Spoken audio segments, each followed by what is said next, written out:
Hello cricket ప్రియులారా, ఈ వీడియోలో అక్షర్ పటేల్ త్రుటిలో తన తొలి హ్యాట్రిక్ను ఎలా కోల్పోయాడో తెలుసుకుందాం.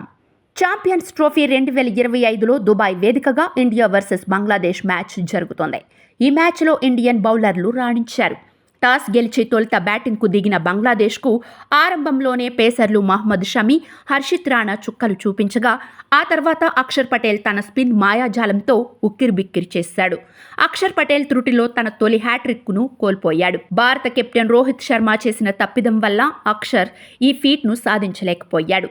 అసలేం జరిగిందంటే, బంగ్లాదేశ్ ఇన్నింగ్స్ 9వ ఓవర్ వేసిన అక్షర్ పటేల్ రెండో బంతికి తాజిద్ హసన్ కీపర్ క్యాచ్గా అవుట్ చేయగా, మూడో బంతికి ముష్ఫికర్ రహీంను కూడా కీపర్ క్యాచ్గా పెవిలియన్కి పంపించాడు. దీంతో అక్షర్కు తన కెరీర్లోనే మొదటి హ్యాట్రిక్ సాధించే అవకాశం లభించింది. ఈ క్రమంలో క్రీజ్లోకి వచ్చిన జాకీర్ అలీకి Rohit Sharma close field set చేశాడు.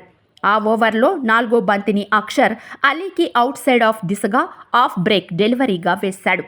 ఆ బంతిని జాకీర్ అలీ డిఫెన్స్ ఆడే ప్రయత్నం చేశాడు. కానీ ఆ బంతి బ్యాట్ ఎడ్జ్ తీసుకొని మొదటి స్లిప్స్ దిశగా వెళ్ళింది. అక్కడ మొదటి స్లిప్లో ఉన్న రోహిత్ శర్మ చాలా ఈజీ క్యాచ్ని వదిలేశాడు. మొదట అందరూ రోహిత్ క్యాచ్ అందుకున్నాడు అని భావించారు. కానీ బంతి చేజారిపోయింది. అక్షర్తో పాటు ఫీల్డర్స్ అండ్ ఆడియన్స్ అంతా ఒక్కసారిగా షాక్ అయిపోయారు. రోహిత్ క్యాచ్ విడిచిపెట్టిన వెంటనే అక్షర్కు సారీ చెప్పి తన క్రీడా స్ఫూర్తిని చాటుకున్నాడు. ఇందుకు సంబంధించిన వీడియో ప్రస్తుతం సోషల్ మీడియాలో వైరల్ అవుతోంది.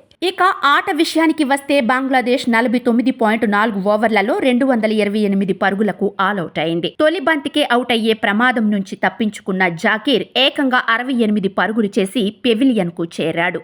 భారత బౌలర్లలో మహ్మద్ షమి 5 వికెట్స్, హర్షిత్ రాణా 3 వికెట్స్, అక్షర్ పటేల్ 2 వికెట్లు సాధించారు.